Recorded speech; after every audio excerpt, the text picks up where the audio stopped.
அஸ்ஸலாமு அலைக்கும் வரஹ்மத்துல்லாஹி தஆலா வபரகாத்துஹு. அன்பிற்கினவர்களே, அதேபோல இந்த துல்ஹஜ் மாசத்தில அ பிறை 9 முதல் 13 வரை, துல்ஹஜ் பிறை 9 முதல் 13 வரை, அதாவது இங்கிலீஷ் தேதியில பார்த்தீங்கன்னா 6ஆம் தேதியிலிருந்து 10ஆம் தேதி வரை, வெள்ளி, சனி, ஞாயிறு, திங்கள், செவ்வாய்க்கிழமை அசர் வரைக்கும், வெள்ளிக்கிழமை காலை சுபுலேருந்து செவ்வாய்க்கிழமை அசர் வரைக்கும் 23 வக்துகள் தக்பீர் சொல்லணுங்க. தொழுகைக்கு பின்னாடி என்ன செய்யணும், ஒவ்வொரு ஃபர்லான் தொழுகைக்கு பின்னாடியும் தக்பீர் சொல்லணும். ஆண்கள் பள்ளியில சொல்லுவாங்க. வீட்ல தொழக்கூடிய பெண்களும் என்ன சொல்லுங்க, இந்த தக்பீர்ல அதிகமா சொல்லுங்க. ஃபர்லு தொழுததுக்கு பின்னாடி இந்த 23 வக்தும் தக்பீரை சொல்லிக் கொள்ளுங்கள்.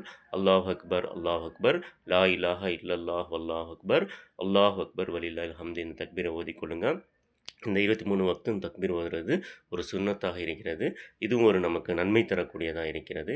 எனவே இந்த அமலையும் இந்த துல்ஹஜ் மாசத்தினுடைய முதல் 10ல் வீணாக்கி விட வேண்டாம். அஸ்ஸலாமு அலைக்கும் வரஹ்மத்துல்லாஹி தஆலா வபரகாத்துஹு.